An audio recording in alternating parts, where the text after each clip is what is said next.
lugar de la memoria, en el cual encontramos la recopilación de grandes testimonios sobre la época del terrorismo en el Perú. Acompáñenos y veamos qué fue lo que sucedió y les crearemos un contexto histórico. Al comenzar nuestra investigación en el LUM, logramos encontrar cuáles fueron los factores que generaron se construyera un movimiento como este. Todo comenzó un 17 de mayo de 1980 en la región de Ayacucho, en la provincia de Cangallo, en el pueblo de Chuschi, cuando los integrantes de Sendero Luminoso incendiaron ánforas electorales en contra del proceso de las votaciones luego de 11 años de dictadura militar. Sin embargo, nadie le dio mayor importancia a lo sucedido, sin imaginarse que esto sería el inicio del horror que surgiría en el país más adelante. Los factores que promovieron este movimiento fueron principalmente el hecho de que nuestro país, tanto por la parte de la derecha y de la izquierda, siempre tuvieron un discurso en el cual confrontaban a la población. Un discurso intolerante a cualquier otro tipo de pensamiento o ideología, una exclusión violenta.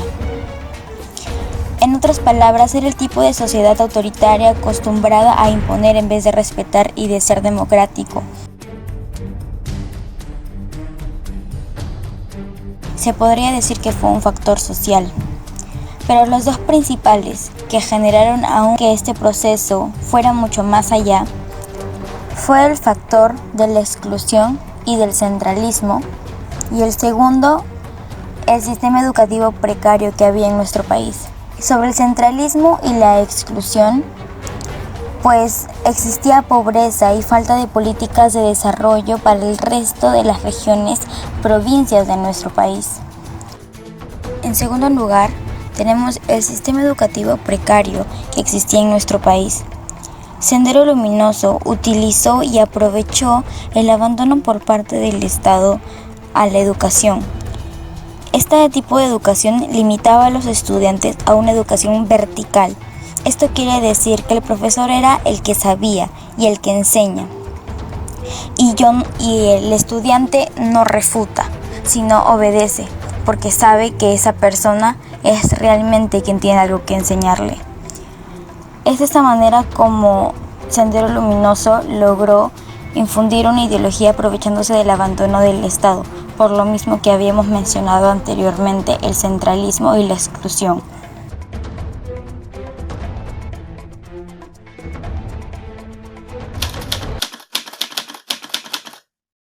Rigoberto Tenorio tenía 35 años cuando fue secuestrado por miembros de la Policía Especial de Investigaciones. Todo esto en Ayacucho. Este hecho ocurre el 7 de julio de 1984. Nos cuenta su esposa Cipriana Huamaní, madre de sus 9 hijos, que cuando se dirigían a Huamanga, suben al bus estos miembros de la Policía Especial de Investigaciones, pidiendo documentos a todos los pasajeros, agrediéndolos verbalmente como físicamente. Al llegar donde Rigoberto, no los dejan ni dar explicaciones, siquiera sacar sus documentos. Lo bajan del bus, lo suben a otro auto, agrediéndolo, tirándole sacos encima, golpeándolo. Cipriano, al ver esto, decide bajar en busca de su esposo. Sin embargo, este le dice que se quede con sus hijos y que lo busque en el cuartel. Este era el cuartel de la Marina de Guerra. Al ir a buscarlo, los miembros de la entrada le dicen que no lo conocían y que si se acercaba un paso más, le dispararían. Ella siguió buscándolo, sin embargo, desde ese entonces no se ha vuelto a saber de Rigoberto Tenorio. Te voy a contar la historia de Georgina Gamboa, una mujer natural de Puno que a los 15 años fue abusada por un grupo de militares. Georgina comienza su historia contando de que una tarde fue capturada junto a otros vecinos por un grupo de militares y fue llevada a lo que ella describe como un lugar muy grande lleno de cuartos oscuros y desolados. Ella fue encerrada en uno de estos y por muchísimo tiempo, y en la noche cuenta que uno de los militares llegó a su celda y la golpeó y violó en repetidas ocasiones. Pero Georgina seguía pidiendo ayuda y es por esta razón que el militar le pone un trapo en la boca para acallar sus súplicas. Sin embargo, él no fue el único responsable del acto sexual, sino que también otros 6 militares más abusaron de ella esa noche. Georgina fue llevada a otro lugar. Ella cuenta que a la mañana siguiente fue arrastrada muy violentamente y simplemente arrojada a la camioneta en la que la trasladaron a otro lugar, a una prisión. Ella fue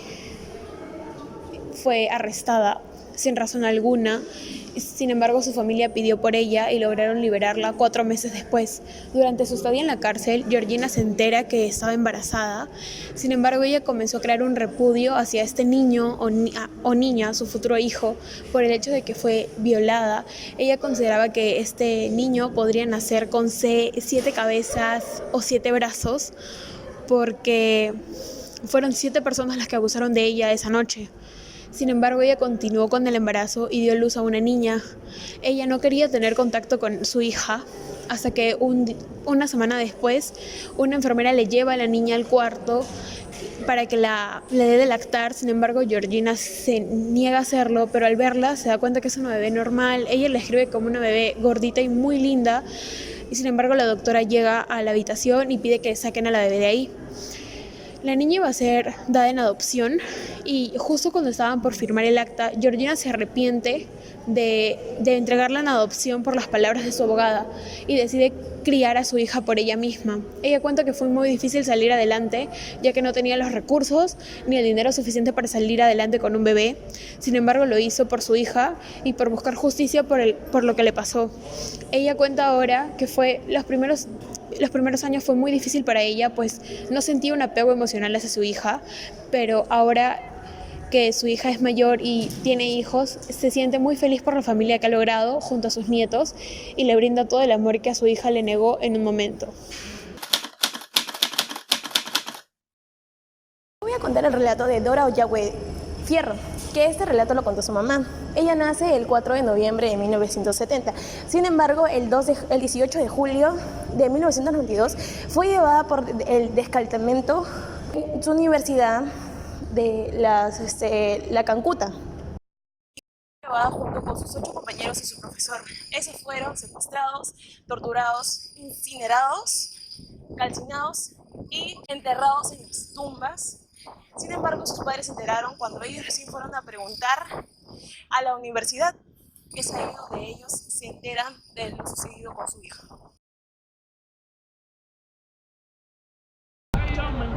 Luego de haber escuchado los testimonios de las víctimas que dejó el conflicto armado interno y haber recopilado los datos sobre la violencia vivida en aquellas épocas y el sentimiento de desasosiego por parte de la población, junto a mi grupo vamos a responder la pregunta planteada en el trabajo. Si es importante hacer trabajos que nos permitan conocer la historia que se vivió en aquellos años. A través de los testimonios de las víctimas hemos podido conocer la historia con mayor profundidad y dejamos la visión general que teníamos, porque es fácil decir que en aquella época los derechos fueron violentados, pero es distinto conocer cada caso que se dio y cada momento en donde la integridad de las personas fueron transgredidas. Este trabajo nos ha permitido sensibilizarnos y enseñarnos cuánto se luchó para que el país no caiga ante la violencia. Cada persona que aportó un granito de arena para poder salir de esa época del terror debe ser considerada como un héroe. Además, toda persona que vivió en ese tiempo sabe lo difícil que fue y volverían a hacer de todo para que la historia no se repita. Es importante conocer el pasado para que el futuro no se repita, y en ese sentido, este trabajo nos ha ayudado bastante para conocer el pasado oscuro de nuestro país, el cual consideramos muy importante para guiar al Perú hacia un futuro mejor. Que nos diga dónde se los han llevado, dónde están. Tocamos las puertas de justicia, no nos contestan. Caminamos ríos y quebradas y no los hallamos. Los niños que los militares se lo han llevado, que nos diga dónde se los han llevado, dónde están, dónde están.